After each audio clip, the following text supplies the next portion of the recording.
Have you ever wondered what happens when the people you trust the most become the architects of your downfall? What if your success, your fame, even your closest friends were all part of a carefully crafted trap? This is the shocking story of Yaman, the man who had it all until the walls around him began to crumble. Welcome back to Magazine News and Gossip, and trust me, today's story will leave you speechless. The marble floors of Yaman's luxurious Roman apartment echoed with a silence he had never known before. Where laughter once filled the air and loyal voices discussed scripts deep into the night, now there was only emptiness.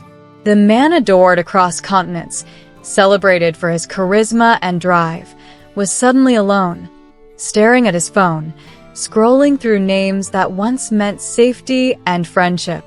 And that's when he realized the unthinkable truth. Those he trusted most were the very people orchestrating his destruction. It began with whispers subtle, almost invisible. Sources close to the Sandokan production started noticing strange changes around Jan. His inner circle, the people who had protected him for years, were slowly and silently turning against him. These weren't just career rivals or jealous colleagues. No, this was something darker, something personal. The first crack appeared one evening during a private dinner in Milan. Jan, exhausted and overworked from the grueling Sandokan preparations, opened up to his management team. He spoke from the heart, about his fears, his doubts, his wish to step back from the relentless machine of fame. But what he didn't know was that every word was being recorded, every vulnerability carefully documented for later use. Within 48 hours, entertainment blogs across Europe exploded with scandalous headlines. Yaman acting like a diva on set. Yaman losing interest in his role. The stories were too detailed to be random gossip. Someone close to him, someone with access to his private conversations, had leaked it all. And then came the biggest betrayal of all. Sarah, his former partner and supposed confidant, had been feeding gossip outlets with private information for weeks. But she wasn't acting alone. Jan's very own publicist, the woman who built his international image, had started cultivating journalists, presenting herself as an inside source. Every private moment, every confession, every human weakness was twisted into ammunition. They weren't just trying to embarrass him, they were dismantling his reputation, brick by brick. But it didn't stop there. The deepest wound came from someone Jan called a brother, Marco, his longtime friend and business partner. Behind his back, Marco was using Jan's name to cut secret deals, profiting off his fame while pretending to support him publicly. When Jan discovered Marco had told producers that he was losing focus and difficult to work with, the final thread of trust snapped. It became a psychological war. Meetings were double-booked to make him seem unreliable. Emails accidentally went missing. Critical schedules were sabotaged. And when Jan missed an appointment set up to fail, they called him arrogant. Every move he made was turned against him, all while his team smiled and pretended to protect him. But why? Because his success had made him too powerful. His fame opened doors, sold products, and validated careers.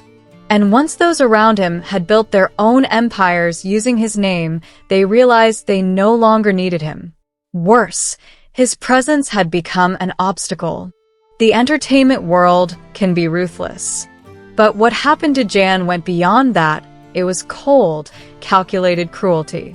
His closest allies mapped his weaknesses, exploited his kindness, and engineered his isolation. They knew exactly which buttons to push, how to make him doubt his instincts, how to cut him off from real support. The Sandokan project, which was meant to mark his triumphant return, became a battlefield. Rumors about his professionalism spread like wildfire. Every small mistake was exaggerated into a scandal. They wanted him to collapse, publicly and dramatically, so that his exit would look like a breakdown, not a betrayal. Even his family began to sense something was wrong. His grandmother noticed the fatigue in his eyes during their weekly calls. His mother heard the tension in his voice, the hesitation before simple answers. But when they tried to reach him, they were blocked. The same team that claimed to protect him had cut him off from his family. Then came the financial manipulation. Contracts were renegotiated without his full knowledge. Payments delayed. Business expenses and development costs drained his accounts. Under the guise of professional management, his wealth was being siphoned away by the same people he paid to protect it.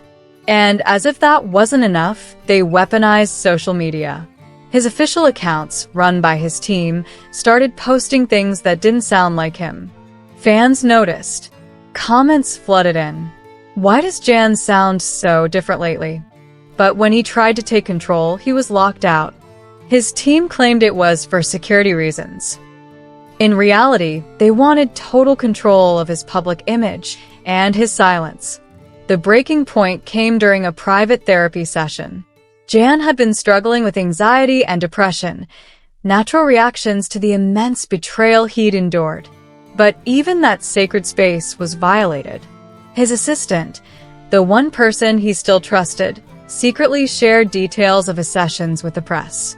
Soon, his mental health became tabloid entertainment. The man behind the headlines was no longer a person, just a story to sell. When Jan finally uncovered the full scale of the conspiracy, the shock was devastating. Those who had profited from his success, shared his triumphs, called him family, had been destroying him from within. They used his loyalty as a weapon, his kindness as leverage, his humanity as a weakness. But here's what they didn't see coming. Jan's strength was never built on their approval. It came from his resilience, his connection with real fans, and his unshakable values. The same qualities that made him vulnerable became the ones that saved him. When his inner circle collapsed, something miraculous happened. He began to see clearly. He saw who was real and who was acting. The masks fell, and what was left was truth. Painful, yes, but freeing. Today, Jan Yaman is rebuilding slowly, honestly. He's learning to trust his instincts again, surrounded by family, a few loyal friends, and fans who never believe the lies. From the ruins of betrayal, he's rising stronger, wiser, and more authentic than ever. Because sometimes losing everything is the only way to discover what truly matters. And what matters most isn't the glitter of fame, but the quiet strength of knowing who you really are. Thank you for watching magazine news and gossip. If you were moved by this story, hit that like button, subscribe, and share your thoughts in the comments. We'll see you soon with more stories that reveal the hidden truths behind the spotlight.